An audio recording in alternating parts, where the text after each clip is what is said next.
Hello everyone, আসসালামু আলাইকুম। Design বিডির পক্ষ থেকে আপনাদেরকে আরও একবার স্বাগতম। আজকে আমরা দেখব কিভাবে একটি মকআপ করতে হয়, একটি ডিজাইনকে আমরা কিভাবে একটি মকআপে পরিণত করব। মকআপটি করার জন্য আমরা প্রথমে একটা ডিজাইন তৈরি করব। আমার এখানে একটি ডিজাইন তৈরি করা আছে। আমি এই ডিজাইনটা দিয়ে আজকে আপনাদেরকে একটা মকআপ তৈরি করে দেখাবো।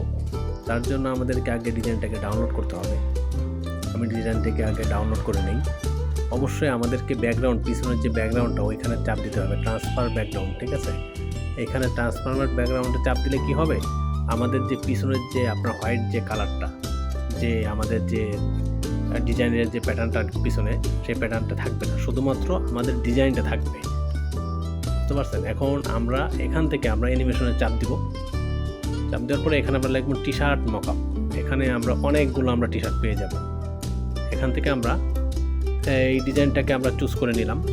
আমরা প্রথমে এই ডিজাইনটার উপরে এই মকআপটা করব। আপনারা ধৈর্য সহকারে দেখতে থাকেন।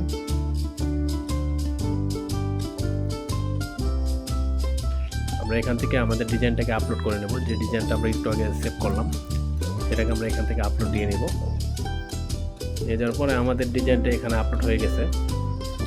এখান থেকে আমরা এখন এই ডিজাইনটাকে আমরা এই মকআপ আমরা এই টি শার্টের উপরে স্থাপন করব।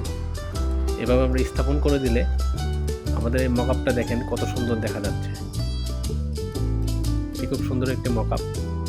আর যদি আপনারা যে সমস্ত নর্মাল যে ডিজাইনগুলো সেগুলো আপনারা ক্যানভা দিয়ে করতে পারেন, মানে হাই যে কোয়ালিটির ডিজাইনগুলো সেগুলো কিন্তু আপনারা ক্যানভা দিয়ে করতে পারবেন না, কারণ বায়ার সেগুলো আপনাদেরকে নেবে না, সেই ডিজাইনগুলো আপনাদেরকে অ্যাপ্রুভ করবে না, সেগুলো রিজেক্ট করে দিবে। আমার ক্লায়েন্ট যেভাবে চাই সেভাবে দেওয়ার চেষ্টা করি। অবশ্যই আপনারা আগে ক্লায়েন্টের কাছে জিজ্ঞেস করে নেবেন উনি কীভাবে চাচ্ছে। তার ওনাকে যদি ক্যানভা দিয়ে করে দিলে হয় তাহলে ক্যানভা দিয়ে করে দিবেন। আর যদি মনে করেন উনি যদি বলে যে ফটোশপ সিসি বা ইনস্টাটর দিয়ে করতে, তাহলে আপনারা ফটোশপ সিসি দিয়ে করার চেষ্টা করবেন। এখন আমরা এখানে 2-3টা মকআপ করব। এখানে 2-3টা টি শার্ট এখান থেকে নিয়ে নেব। নিয়ে আমরা এখানে 2-3টা আমরা মকআপ ওই একই ডিজাইনের ওপর মকআপ স্থাপন করব। আমরা দেখব যে কোন মকআপটা সবথেকে সুন্দর লাগে কোন টি শার্টের উপরে। আমাদের বায়ারকে দেওয়ার জন্য কয়েকটা স্যাম্পল হিসাবে আমাদেরকে রাখতে হয়। আমি আপনাদেরকে বলবো আপনারা 2-3টা-4টা এরকম স্যাম্পল হিসাবে পাঠিয়ে দিবেন বায়ারকে, তাহলে সবথেকে ভালো হবে। কারণ বিভিন্ন কালারের বিভিন্ন টি শার্টের উপর মকআপ করে দিলে এটা বায়ার আপনার অ্যাপ্রুভ করার সম্ভাবনা থাকে বেশি। তা না হলে আপনাদেরকে বারবার করে আপনাদেরকে ডিজাইনকে মকআপ করতে হবে। আর সুতরাং আপনারা একবারে করবেন। একবারে করলে কি হবে, আপনাদের বারবার সেই জিনিসটা করা লাগবে না।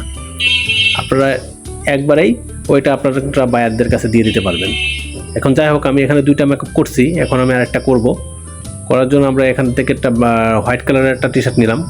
পিছনে কোনো আমাদের কালার নেই, এটাকে আমরা কালার দিয়ে দেবো। যে কোনো একটা কালার আমরা এখান থেকে দিয়ে দেবো।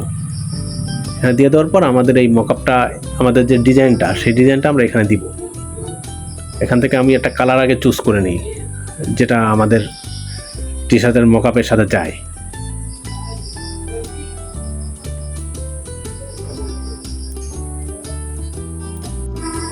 এই কালার চুজ করতে করতে আমি আপনাদেরকে একটা কথা বলে রাখি, আপনারা মকআপের সাথে অবশ্যই যে অরিজিনালটা আপনাদের যে ডিজাইনটা আপনারা করবেন সেটা অবশ্যই আপনারা বায়ারকে দিয়ে দিবেন, তাহলে সে নিজেও একটু ট্রায়াল করে দেখতে পারবে।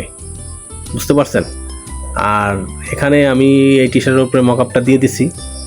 এখন আমি 3টা মকআপ করছি। এখানে 3টা মকআপ করছি, প্লাস এখানে আমি ডিজাইনটাও রেখে দিছি। আপনারা দেখতে পাচ্ছেন উপরে আমাদের ডিজাইনটাও আছে।